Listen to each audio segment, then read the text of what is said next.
মিডিয়াকে উত্তর দেওয়ার জন্যে আমাদের কি গীতা, বাইবেল ইত্যাদি পড়া উচিত? ভাই, আপনি প্রশ্ন করলেন যে হিন্দু বা অমুসলিম মিডিয়াকে উত্তর দেওয়ার জন্য আমাদের কি গীতা বা বাইবেল পড়া উচিত। এটা আসলে ইসলামের ঠিক ফরজ না, এটা হলো মুস্তাহাব। আপনি পড়তে পারেন, কারণ আল্লাহ তাআলাও বলেছেন। আমিও এই আয়াতটার কথা বলেছিলাম আগের প্রশ্নের উত্তরে। সূরা ইমরানের 64 নম্বর আয়াতে বলা হয়েছে, তাআলা ইলা কালিমাতিন সাওয়াইম বাইনানা ওয়া বাইনুকুম, এসো সেই কথায় যাহা আমাদের এবং তোমাদের মধ্যে এক। এখন আমরা এক কথায় কিভাবে আসবো যদি তাদের ধর্মগ্রন্থগুলো না পড়ি? এই জন্য অন্য ধর্মের ধর্মগ্রন্থ পড়া উচিত, তবে ফরজ না। আমি বলবো এটা মুস্তাহাব। এই কৌশলের কথা বলেছেন আল্লাহ সুবহানাহু ওয়া তাআলা এবং আমাদের নবীজি বলেছেন, বাল্লিগু আন্নি ওয়ালাউ আয়া, মাত্র একটা আয়াত জানলেও প্রচার করো। এটা সহিহ বুখারীর হাদিস। এরপরে আরো বলা হয়েছে, আহলে কিতাবীদের গ্রন্থ থেকে উদ্ধৃতি দিলেও কোনো সমস্যা নেই। তাহলে অন্য ধর্মের গ্রন্থগুলো পড়া হলো একটা কৌশল, যেটা দেখিয়েছেন আমাদের নবীজি, আর পবিত্র কোরআনেও আছে।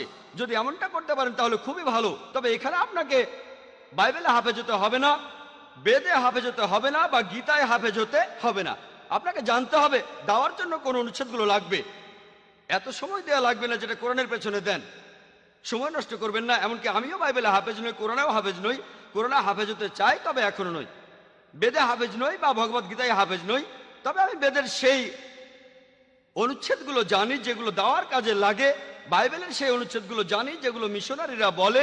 ভাবতে পারেন যে আমি মিশনারিদের চাইতে বেশি জানি। ইনশাআল্লাহ, আলহামদুলিল্লাহ, আমি জানি। আমি আসলে এই কৌশলটা শিখেছি শেখ আহমেদ দেদাতের কাছে। মাশাআল্লাহ, তিনি আমাকে অনুপ্রাণিত করেছিলেন। আল্লাহ তাকে জান্নাতে দাখিল করুন। তিনি হাজারো মুসলিম তরুণকে অনুপ্রাণিত করেছেন, এমনকি আমাকেও।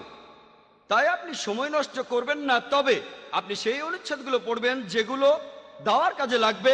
আর তাদের কাছে বলবেন ইসলাম ধর্মের বাণী, যে কোরআন বলছে আমাদের সাদৃশ্যের কথা, তাআলা ইলা কালিমাতিন সাওয়াইম বাইনানা ওয়া বাইনুকুম। এভাবে কাজ করলে ইনশাআল্লাহ আপনার পক্ষে ইসলামের বাণী প্রচার করা সহজ হবে। আপনাদের কাছ থেকে অনেক অনেক প্রশ্ন আসছে, কিন্তু আমাদের হাতে সময় কম, সব প্রশ্নের উত্তর দিতে পারবো না। শাকিল আহমদ প্রশ্ন করেছেন, দয়া করে আমাদের বলেন আপনার টিভি চ্যানেলে আমাদের কি পরিমাণ টাকা ইনভেস্ট করা উচিত? ভাই, আপনি প্রশ্ন করলেন যে কত টাকা দেবেন। পিস টিভি চালাতে গেলে কত টাকা ইনভেস্ট করবেন? তখন সময়ের অভাবে গড চ্যানেল সম্পর্কে বেশি কিছু বলতে পারিনি। লেকচারে যখন গড চ্যানেলের কথা বলেছিলাম তখন আমি সংক্ষেপে বলেছিলাম, এই গড চ্যানেল হলো খ্রিস্টান চ্যানেলগুলোর মধ্যে সবচেয়ে জনপ্রিয় চ্যানেল। এরা প্রচার করে, আপনি যদি 1 পাউন্ড দেন প্রতি বছরে, সেটা দিয়ে তারা প্রতি বছর 5টি ভাষায় গড চ্যানেলের অনুষ্ঠানগুলো প্রচার করবে। তার মানে আপনি যদি 20 পাউন্ড দেন তাহলে কথাটা দাঁড়ায় প্রতি বছরে 100টি ভাষায় প্রচার করবে। যদি আপনি দেন 200 পাউন্ড, প্রতি বছরে 1000টি ভাষায় প্রচার করবে। যদি আপনি 1000 পাউন্ড দেন প্রতি বছর, তাহলে 5000 ভাষা। এভাবে তারা প্রচার করে। আর গড চ্যানেল ভালোভাবেই চলছে। এখন পিস টিভির কথা যদি বলতে হয়, মুসলিমরা একসাথে এমন অনেক কাজ করে যেখানে তারা টাকা ইনভেস্ট করে, তারপর সেখানে তারা লাভ করে, আর সেই টাকা তারা ভাগাভাগি করে নেয়। তবে পিস টিভির কথা যদি বলি, এই চ্যানেলটা কোনো কমার্শিয়াল চ্যানেল না। আপনারা যা কিছু দেবেন সেটার প্রতিদান পাবেন আখিরাতে ইনশাআল্লাহ, কয়েক গুণ বেশি। আল্লাহ পবিত্র কোরআনে সূরা বাকারা 261 নম্বর আয়াতে উল্লেখ করেছেন, যদি একটি শস্য বীজ বপন করো আল্লাহ সুবহানাহু ওয়া তাআলার পথে, আল্লাহ 7টি শীষ দেবেন, প্রত্যেক শীষে 100 শস্য দানা। তার মানে 700 গুণ বেশি লাভ। ব্যবসার ভাষায় বললে 70,000% লাভ। আর আল্লাহ তাআলা এখানে আরো বলেছেন তিনি বেশিও দিতে পারেন। তাহলে আপনারা যারা হেল্প করবেন, ইনশাআল্লাহ আখিরাতের সময় তারা কয়েক গুণ বেশি প্রতিদান পাবেন। আপনারা যাই দেন সবাইকে স্বাগত জানাই। আল্লাহ এটা দেখবেন না যে আপনি কত দিয়েছেন, তিনি দেখবেন আপনি কত পার্সেন্ট দিয়েছেন। একজন ধনী লোক যদি আমাকে অনেক টাকা দেয়, $1,00,000 বা $1,000,000, এই ধনী লোকের কাছে এই টাকাটা হয়তো তার সম্পদের 1%-এরও কম। কোন গরিব লোক $10 দিল, যেটা তার সঞ্চয়ের 50%, সেই বেশি সওয়াব পাবে।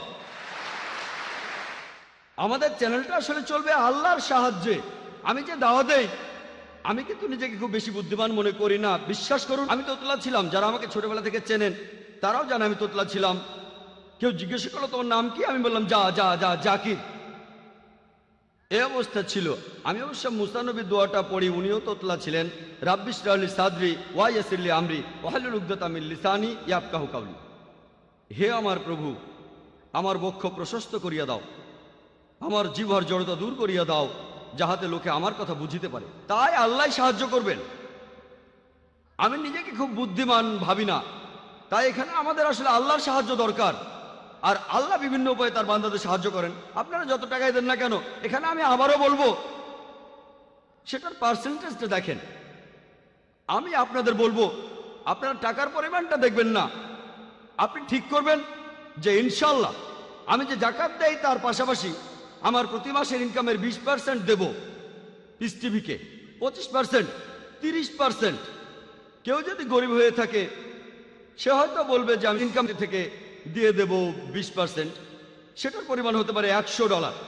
কিন্তু সে বিলিয়নিয়ার হলে সেই 20% হতে পারে $1 বিলিয়ন। তখন তার হার্ট টিক টিক, এত টাকা দিয়ে দেব। কিন্তু ভুলে যাচ্ছেন যে কুফরি করার জন্য আপনার কাছে আরো 80% আছে। একজন ভালো ব্যবসায়ী এই পার্সেন্টেজটা বাড়াবে। তাই আমি ধনী লোকদের সবসময় বলি, যখন দান করছেন আপনার ইনকামের একটা পার্সেন্টেজ সেখানে দান করুন। এটা করলে আখিরাতে আপনাদের জন্য সুসংবাদ থাকবে। আল্লাহ সুবহানাহু ওয়া তাআলা আপনাকে কখনোই ঠকাবেন না, আপনি সেরা পুরস্কারটাই পাবেন। তাই আপনারাই ঠিক করুন 20%, 25%, 30%, যত ইনকাম করব তার এত পার্সেন্ট জাকাতের পাশাপাশি আল্লাহর পথে খরচ করব। আর ইনশাল্লাহ আল্লাহ আপনাকে প্রতিদান দেবেন এই জীবনে এবং আখিরাতে। আশা করি উত্তরটা পেয়েছেন। পরের প্রশ্ন পুরুষদের মধ্য থেকে।